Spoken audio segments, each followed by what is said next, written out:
Hi friends, welcome to a new video, and one that I'm very excited to do because we are going to be giving books a second chance. And this is specifically two books that while I do very much think that I'm going to enjoy them, I have also DNF'd both of these twice. So they are both books that I think I will really enjoy, but I just need to be in the right mindset to read, and I really need to have some sort of accountability to force myself to get through them. And yeah, I'm actually excited because I really am hoping that I will enjoy these. So what two books are we going to be reading? First off, we have The Lies of Locke Lamora by Scott Lynch. This is supposed to be a story of thief and a epic heist between a group of people, and we're following the life of this guy Locke Lamora. So he creates a tight-knit band of thieves called the Gentleman Bastards. And so much about this, and everybody who I've seen talk about it, it really sounds like it's going to be a fun heist story, which I love. I love heist stories. I love fantasy books, and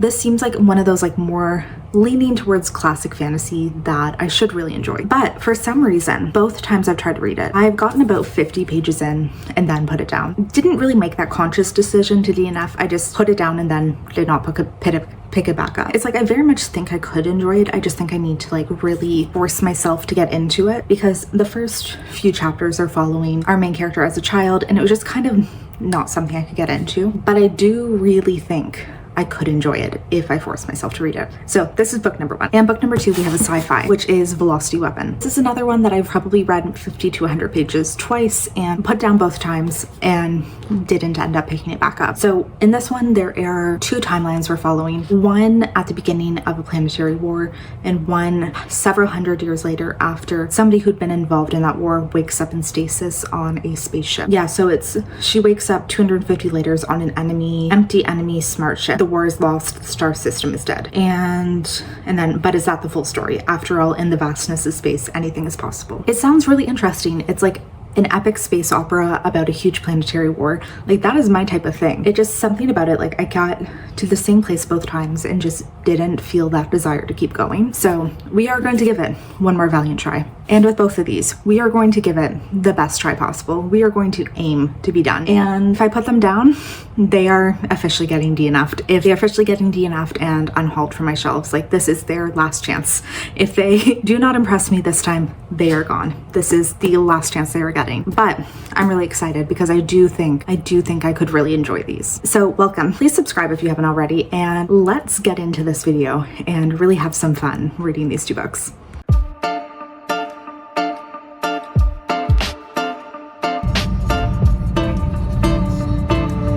So I am, how many chapters in? Let me check.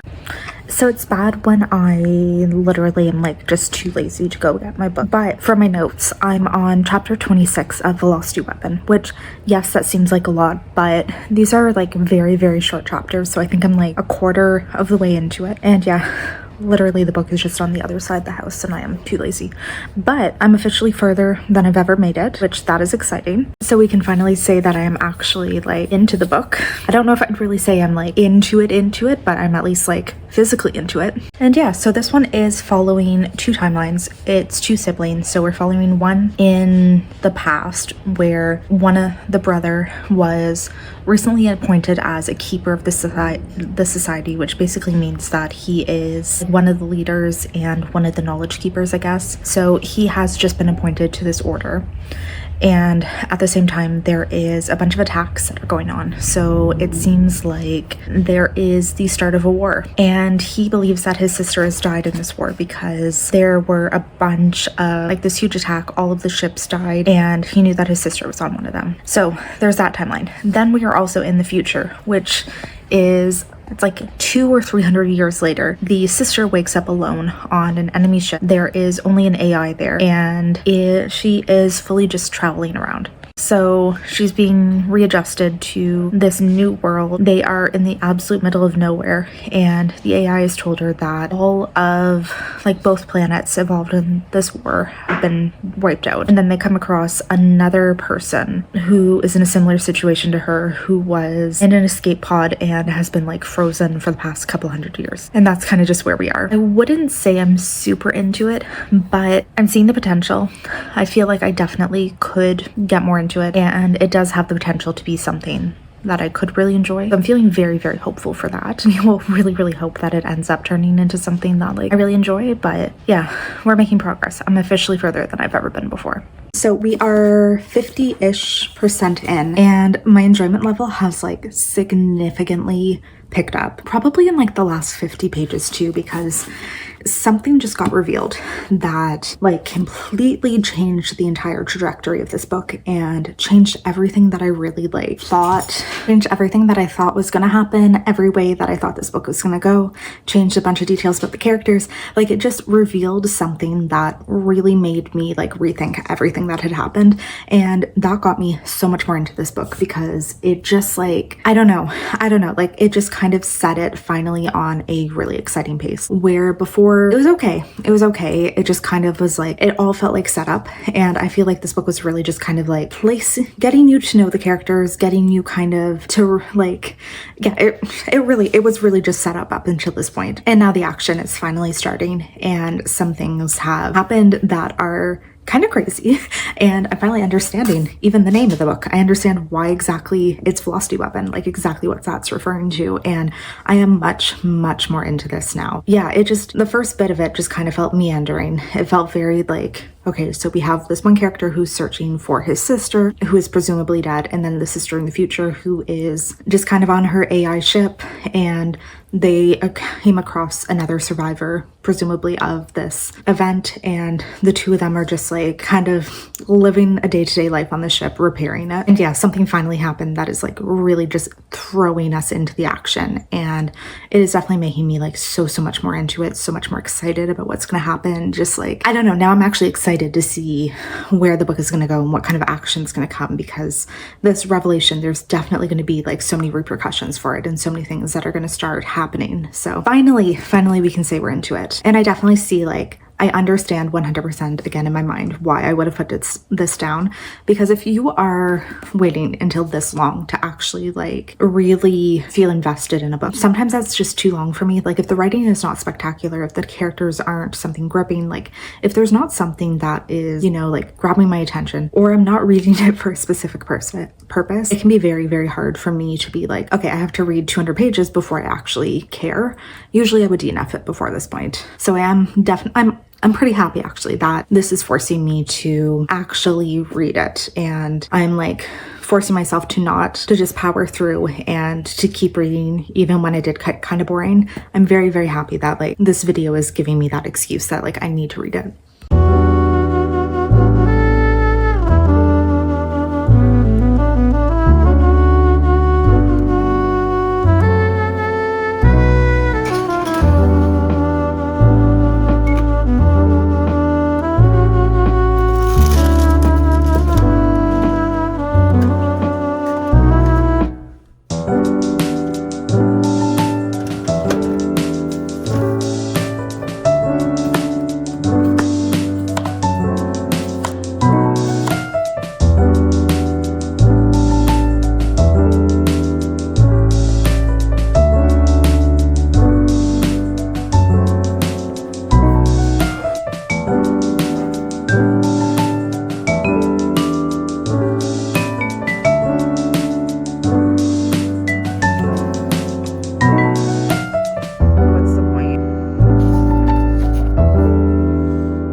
Okay, so I am done with Velocity Weapon, and I really have to say, I feel like I wouldn't have actually lost out on anything if I hadn't read this.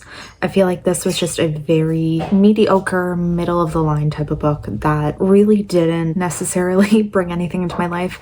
It's not a new favorite. It's not something that I'm probably ever going to think about again, and it's not something that I'm going to want to continue on with. So knowing that, this is one that, like, had I kept it as a DNF, had I not finished it, if I had kept it where I was before, it would have been fine.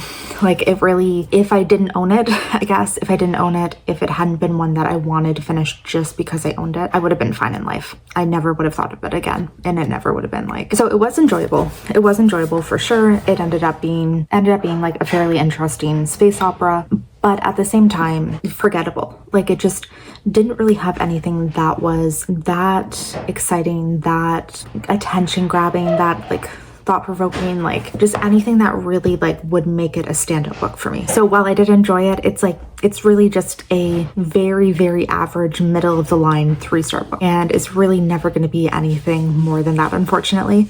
So yeah, I am glad that I read it. I'm glad that I have it off my physical TBR. I'm glad that it's one that I can like check off my list of like wanting to read, but other than that, there's nothing about it that's gonna like really stick with me, nothing that I'm gonna really ever care about. And I'd say definitely a contender for a one-day unhaul, because like, while I liked it, didn't love it, don't really care anyway about if I keep it on my shelf, you know? So it was fine. I'm glad that I did finish it. I'm glad that I now know that it really wasn't anything that important or that interesting. But yeah, we're done, and we have tested it, and we can say it was fine. So it was like, it definitely did have a few interesting like space opera type of things. It had a bit of political maneuvering. It had like a few things in this empire that you could tell it's kind of hinting out towards other books in the series and things that would be revealed later.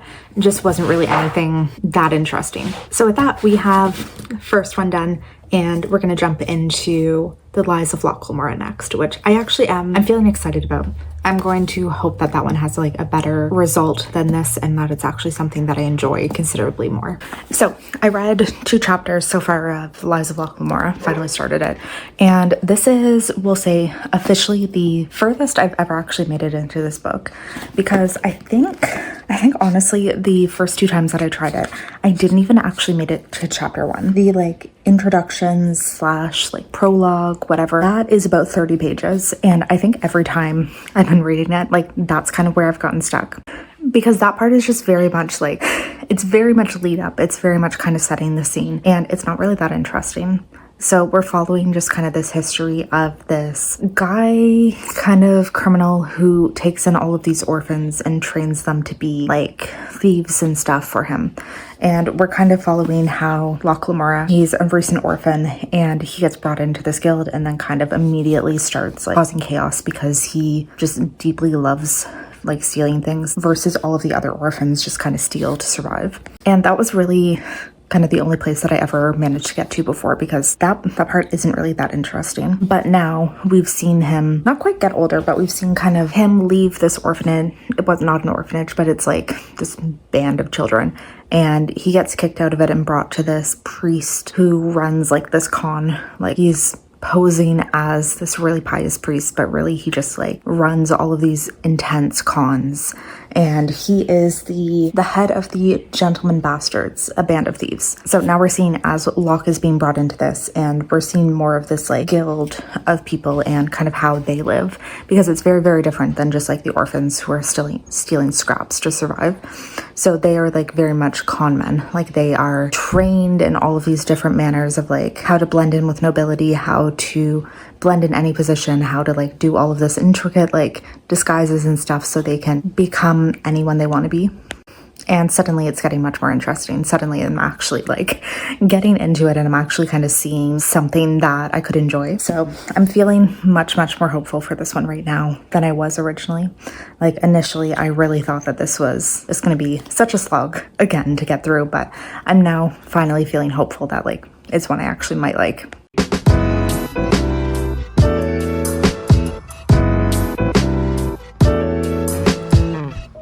Why not? Hello, little buddy. Rolling in the grind. Hello.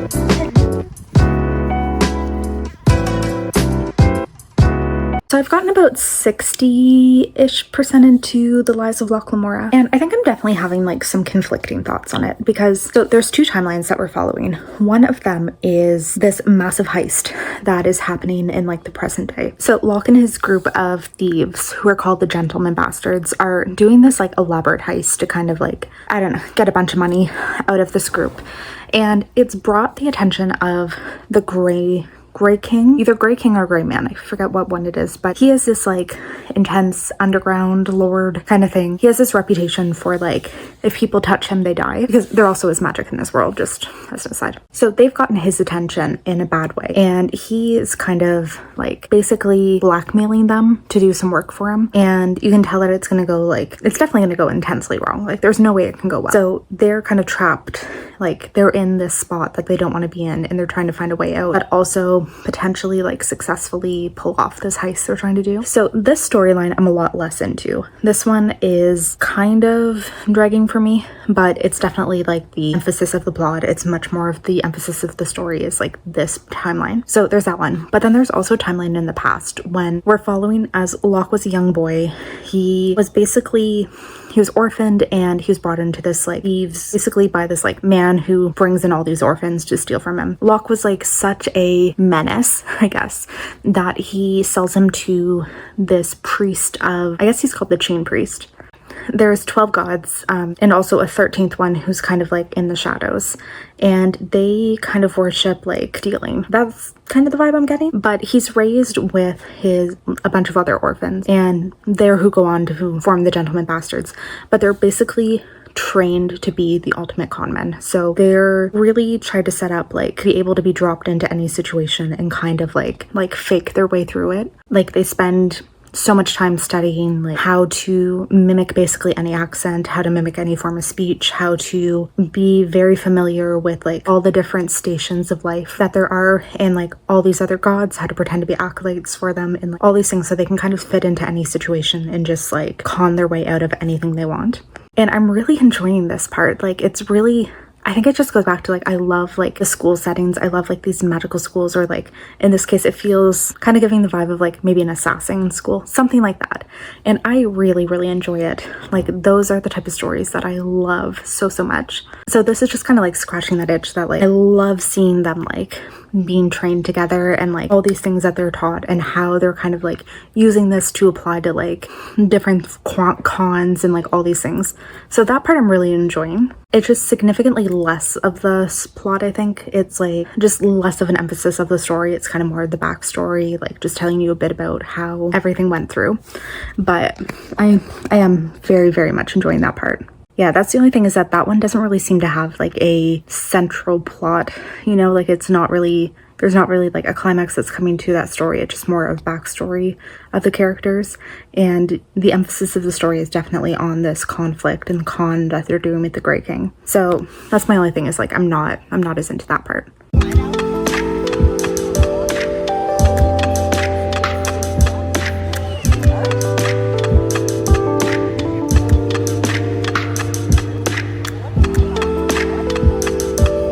I feel like I could have not read this one and been perfectly fine, to be very serious. Like it was one that I don't think I was missing out on anything by not finishing it before. I don't think I really gained anything necessarily by reading it, aside from the fact that it's like a book off my TBR. I feel like very much what I was saying earlier about like the present storyline, it didn't really do as much for me, and I definitely did prefer the storyline that took place in the past when Locke and the boys were younger, and really seeing them grow up and train to be these thieves. I definitely enjoyed that considerably more, and just kind of seeing them become like this tight-knit group and how they become the Gentleman Bastards, all of that I enjoyed. But then the actual heist itself that was taking place, it was okay. It just really wasn't, I don't know, as engrossing as I was kind of hoping that this one would be, because I really like, as much as I like a heist story, this one just kind of wasn't there. It wasn't in the top that I've read. It just didn't really do anything that I feel like was that spectacular for me in any way. So we're done with this one,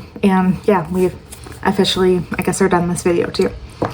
So very disappointing to say. Both of these books were just 3 stars.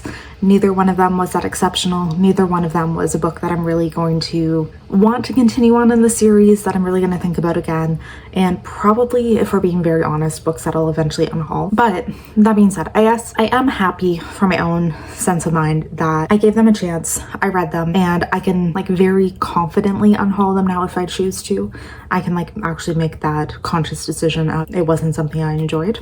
But yeah, again, like neither of them were terrible. They weren't for me, and it makes sense. I understand why I put both of them down. Like I understand that like the vibe that I was getting for both of them, it kind of carried through. Like neither one of them really changed much in my opinion from when I did put it down. So I understand why I did it. I understand why I wasn't that into them. And with this, we're going to be finishing off today's video. So thank you for watching. If you haven't already, please consider subscribing, and hopefully I will see you soon in the next video. Bye.